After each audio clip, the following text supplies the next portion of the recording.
बिस्मिल्लाहिर्रहमानिर्रहीम। अस्सलाम वालेकुम दोस्तों, एक नई वीडियो के साथ हाजिर हैं। चले अपनी वीडियो स्टार्ट करते हैं। जैसा कि आपको पता है कि इजराइल वाले इस वक्त हमास के ऊपर जो है वो बमबारी कर रहे हैं। गजा के अंदर इजरायली फोर्सेस जो है वो मौजूद हैं और दूसरी तरफ यानी कि लेबनान वाली साइड पे हिजबुल्लाह वाले इजरायली फौजियों के ऊपर छोटे मोटे हमले करते रहते हैं। बेसिकली ये क्यों हो रहा है मैं आपको थोड़ा सा समझाता हूँ। मैंने अपनी पिछली वीडियो में आपको ये बताया था कि ईरान अपना दिफा अपने मुल्क से बाहर करता है। इसका क्या मतलब है कि ईरान ने मुख्तलिफ एरियाज के अंदर अपनी प्रॉक्सीज रखी हुई है। जहां जहां ईरान के दुश्मन है, मसलन इजराइल ईरान का दुश्मन है, तो ईरान लेबनान के अंदर हिजबुल्लाह की फोर्स को फंड करता है, उनको असला वगैरह प्रोवाइड करता है और हिजबुल्लाह जो है वो फिर आगे इजराइल के ऊपर जो है वो हमले वगैरह करता है। इस तरह से इजरायलीज जो है वो हिजबुल्लाह के साथ फाइट में एंगेज रहते हैं और उनका ध्यान ईरान की तरफ नहीं जाता। अगर ईरान इजरायलीज को खुला छोड़ देगा तो इजराइल जो है वो फिर ये सोचेगा कि मैं ईरान को किस तरह से न्यूट्रलाइज करूं। जिस तरह से आपको पता है कि इजरायलीज जो है उन्होंने इराक के एक न्यूक्लियर रिएक्टर को तबाह कर दिया था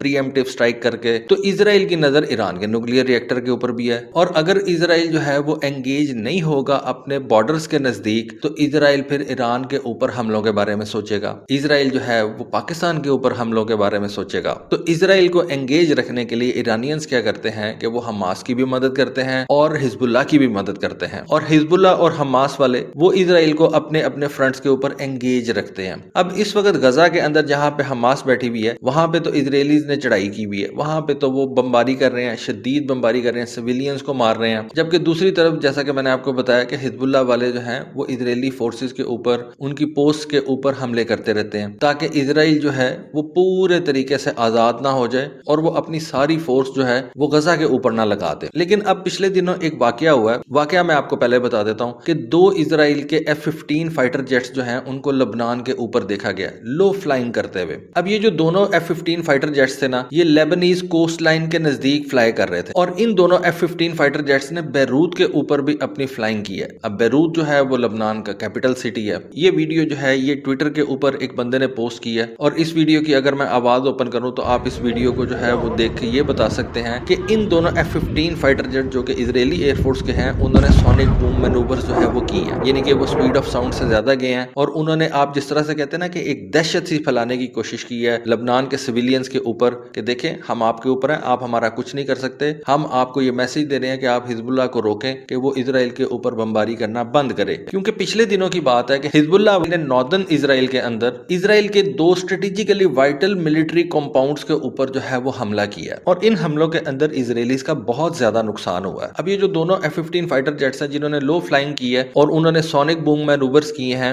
ये नहीं बताया गया कि क्या इन्होंने कोई अपने को वेपन्स भी कैरी किए हुए थे और लेबनान के अंदर इन्होंने कोई बमबारी वगैरह भी की है। और यहाँ पे मैं आपको बेसिकली बता दूं कि इजराइल ने ये जो लो एल्टीट्यूड की फ्लाइट्स की है ना लेबनीज एयर स्पेस के अंदर, ये बेसिकली उन्होंने उस पैगाम के बाद की है जहां पे इजराइल के पॉलिटिशियंस ने लेबनान को एक पैगाम दिया है कि हम सदर्न लेबनान को दूसरा गजा बना देंगे। ये इजराइल की तरफ से एक बहुत बड़ी धमकी थी और उस धमकी देने के बाद इजराइल के ये जो F-15 फाइटर जेट्स थे ये गोलान हाइट्स के ऊपर से गुजर के सदर्न लेबनान में दाखिल हुए हैं और वहां पे उन्होंने लेबनीज कोस्ट लाइन क्रॉस की है, कैपिटल बैरूत के ऊपर जाके उन्होंने सोनिक बूम जो है वो तोड़ा है और लेबनान की जो गवर्नमेंट है और लेबनान के जो सिटीजन्स हैं उनको ये धमकी दी है कि अगर आपने या हिजबुल्लाह ने इजराइल के ऊपर ये हमले करना बंद ना किए तो हम लेबनान को भी दूसरा गजा बना देंगे। लेकिन यहाँ पे मैं आपको ये बात बता दूं, अगर पूरे 75 सालों के अंदर इजराइल ने जितनी भी ये जंगें लड़ी है ना और अगर किसी ने इजराइल को कोई टफ टाइम दिया है तो वो हिजबुल्लाह ने दिया। इससे पहले 67 की वॉर हुई, फिर एक योम किपुर वॉर हुई थी और जितनी भी इस वक्त तक इजराइल के हमसायों ने जंगें लड़ी है ना, और एक जंग के अंदर तो इजरायलीज ने इजिप्ट के एक बहुत बड़े एरिया के ऊपर कब्जा भी कर लिया था। बाद में फिर इजराइल और इजिप्ट की जो है वो सुलह करवाई गई और फिर इजराइल ने वो सिनाई का जो एरिया था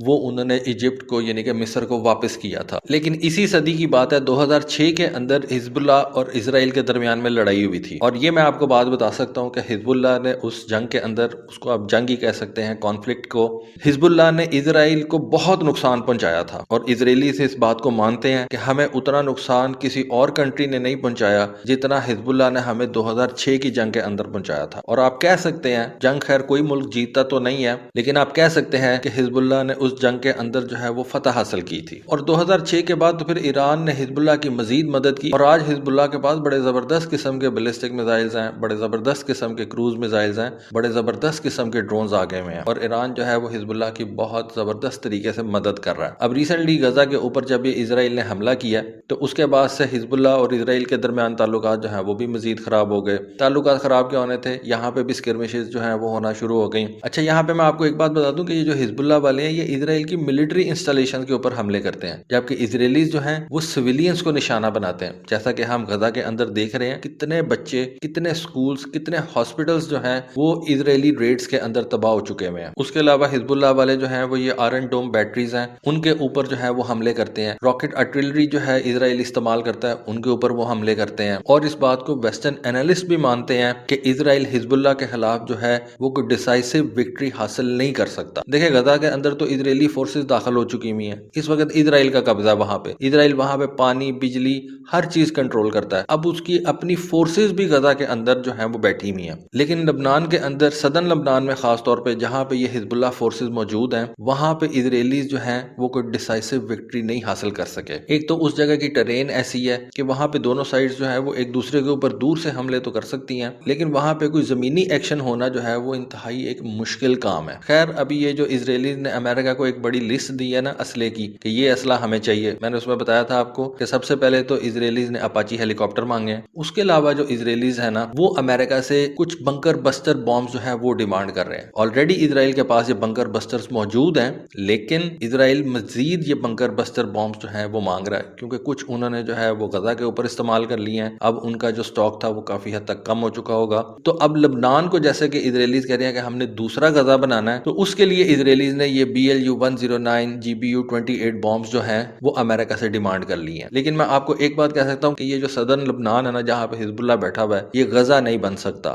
حزب اللہ والوں کے پاس بھی اتنا زیادہ اسلحہ موجود ہے کہ اگر وہ اسرائیل کے اوپر چلا دیں گے تو اسرائیل کا بھی کچھ نہیں رہے گا۔ تو یہ ایک چھوٹا سا انسیڈنٹ جو تھا وہ ہوا کہ جہاں پہ 2 F-15 فائٹر جیٹس نے لو لیول فلائنگ کی لبنان کی سی کوسٹ کے اوپر اور بیروت سٹی کے اوپر، اور وہاں پہ انہوں نے سونک بوم جو ہے وہ مینوورز کی، اس کے علاوہ انہوں نے کچھ فلیئر جو ہے وہ چھوڑے۔ بیسیکلی انہوں نے حزب اللہ کو اور لبنان کی حکومت کو کچھ میسیجز دیے تھے کہ بعد آ جاؤ، لیکن وہ بھی جو ہے وہ بھی بڑے تگڑے ہیں، ان کے پاس بھی بہت اسلحہ جو ہے وہ موجود ہے۔ تو دیکھیں چیزیں کس طرف کو جاتی ہیں۔ تو دوستو یہ تھی آج کی ویڈیو، یہ تھی آج کی انفارمیشن۔ ہوپ فلی آپ کو آج کی ویڈیو، آج کی انفارمیشن پسند آئی ہوگی۔ کامنٹ سیکشن میں اپنی رائے سے ضرور آگاہ کیجیے گا۔ آج کے لیے بس اتنا ہی۔ تھینک یو، اللہ حافظ۔